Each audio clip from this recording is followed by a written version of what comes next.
Avant de plonger dans cette histoire incroyable, pensez à vous abonner à la chaîne et à activer la cloche. Ici, chaque récit a quelque chose à dire, et vous ne voudrez pas en manquer un seul. Le vent hurlait sur la falaise, emportant avec lui les cris étouffés de trahison et de désespoir. Emily Thompson, enceinte de 7 mois, regarda une dernière fois la maison où elle avait cru trouver l'amour et la sécurité. Son mari, Richard, souriait froidement, tandis que derrière lui, sa maîtresse, Vanessa, affichait un rictus cruel. « Tu ne me feras jamais de mal, Emily » murmura-t-elle, la gorge serrée. Mais la trahison avait un prix. En un instant, elle se sentit basculer dans le vide, son corps s'écrasant contre les rochers en contrebas. Le monde devint noir, et avec lui, tous ses espoirs. 5 ans plus tard, Emily n'était plus la femme effacée qu'ils avaient cru éliminer. La chute n'avait été que le début. Le temps avait poli sa douleur en colère, et sa colère en plan parfait de vengeance. Aujourd'hui, elle revenait, transformée et implacable, prête à leur montrer que personne ne joue impunément avec son destin. Dans l'ombre, elle les observait, apprenant leurs habitudes, étudiant leurs faiblesses. Richard, insouciant, pensait que la vie avait repris son cours tranquille. Vanessa, toujours arrogante, riait de tout, croyant que le passé était enterré, mais elle ignorait qu'Emily avait survécu, et qu'elle avait tout prévu. Ce soir-là, la vengeance frapperait, et la peur qui avait un jour rempli son cœur se retournerait contre eux. 5 ans s'étaient écoulés depuis la chute fatale d'Emily. Personne ne l'avait revue, et Richard Thompson pensait que la vie l'avait débarrassé d'un problème gênant. Mais la vérité était bien différente. Emily avait survécu grâce à une chute partielle dans un creux rocheux recouvert de broussailles, et elle avait été recueillie par un ermite vivant dans les montagnes. Sous ses soins, elle avait repris des forces, mais ce n'était pas la même Emily. Ses yeux autrefois doux brillaient maintenant d'un éclat calculateur. Son esprit, jadis tourné vers l'amour et la famille, était devenu un labyrinthe de stratégies et de plans minutieux. Chaque souvenir de la trahison de Richard et de Vanessa nourrissait sa détermination. Elle avait passé ces 5 années à se reconstruire, à s'instruire, à apprendre l'art de manipuler et d'influencer. Elle avait changé son apparence, cheveux plus courts, regard plus intense, allure élégante et froide. Personne ne la reconnaîtrait dans la foule. Depuis la ville voisine, elle observait les Thompson depuis la terrasse d'un café. Richard, devenu arrogant et sûr de lui, riait avec des amis, inconscient que le fantôme de son passé venait de revenir. Vanessa, toujours aussi insolente et sûre de sa position, ne soupçonnait rien. Emily sortit un carnet dans lequel elle avait inscrit toutes leurs faiblesses, tous leurs secrets, tous les petits détails qu'elle avait soigneusement collectés au fil des semaines. Chaque note était une arme, chaque détail un levier pour sa vengeance. Elle murmura pour elle-même. « Vous avez cru m'enterrer, mais vous ne saviez pas que j'étais une graine. » Et une graine finit toujours par éclore. Ce soir-là, Emily se fondit dans la ville, invisible et silencieuse. La vengeance, longtemps mûrie, était prête à être servie. Emily avait attendu le moment parfait. Ce soir-là, Richard organisait une grande soirée dans leur manoir, célébrant ce qu'il croyait être une vie sans ombre. Les invités riaient, trinquant à la réussite de Richard, inconscient que le passé s'infiltrait déjà dans la pièce. Emily, vêtue d'une robe noire élégante qui accentuait son aura de mystère, se glissa parmi les invités. Personne ne la reconnut. Ses yeux scrutaient chaque détail, le léger tremblement de la main de Richard lorsqu'il levait son verre, le rire forcé de Vanessa chaque fois qu'on lui faisait un compliment. Chaque petit geste devenait une pièce de son puzzle.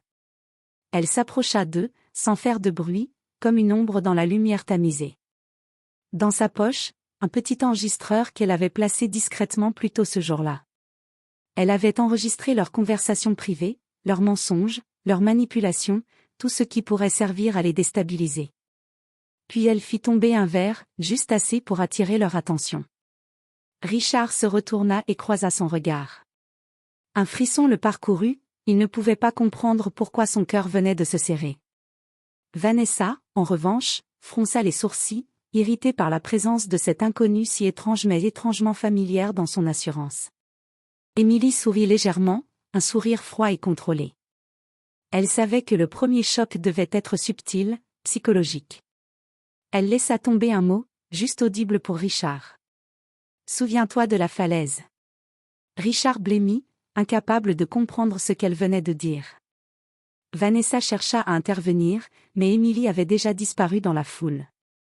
La soirée continua, mais l'angoisse s'installait comme une ombre sur les convives.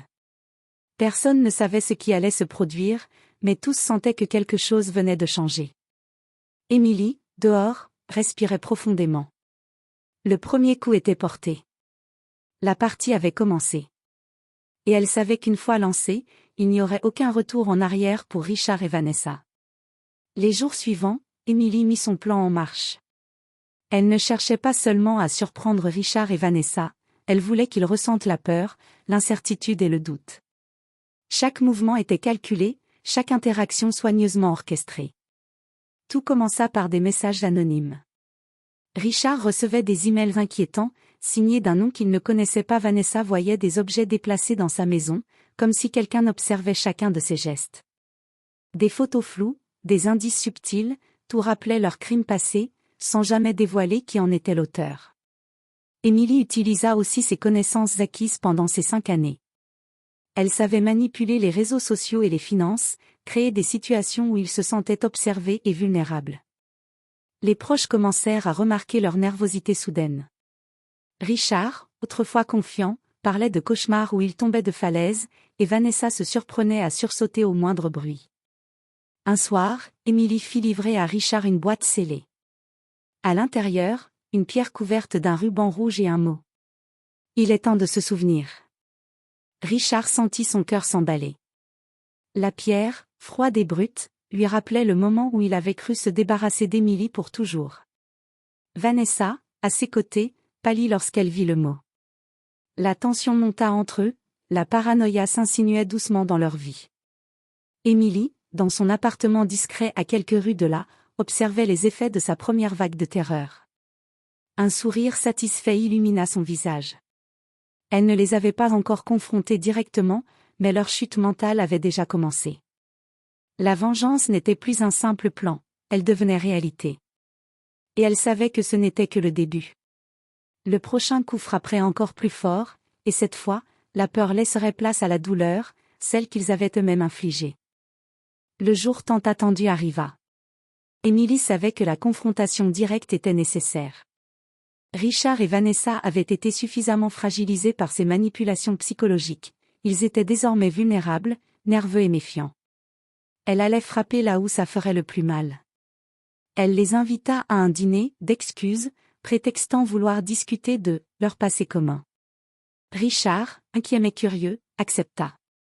Vanessa, toujours sûre d'elle mais intriguée, suivit. Il ne se doutait pas que le piège était parfait. Lorsque la porte s'ouvrit, Emily apparut. Ses cheveux légèrement détachés, ses yeux brûlants d'une froide détermination, elle était méconnaissable. Richard sentit immédiatement une peur glaciale l'envahir. Vanessa blêmit, réalisant trop tard qu'elle reconnaissait enfin Emily. Emily parla calmement, sa voix douce mais tranchante.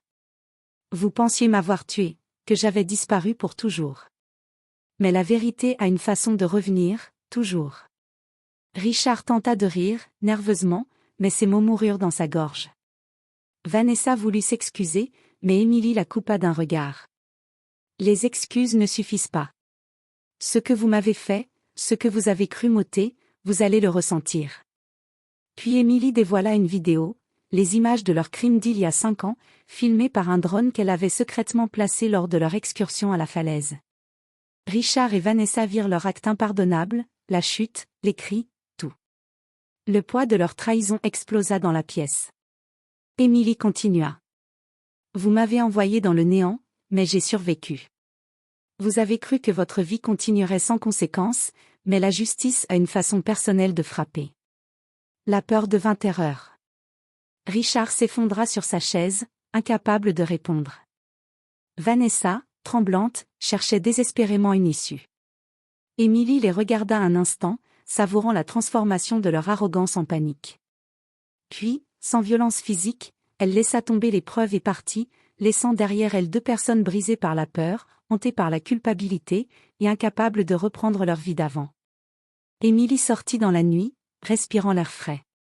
La vengeance était accomplie, Mais elle savait que son retour n'était pas seulement pour se venger, c'était pour se réaffirmer, pour montrer que personne ne pouvait la réduire à néant. La femme tombée de la falaise était morte ce jour-là. Émilie, elle, renaissait de ses cendres. Et cette fois, plus jamais personne ne la trahirait.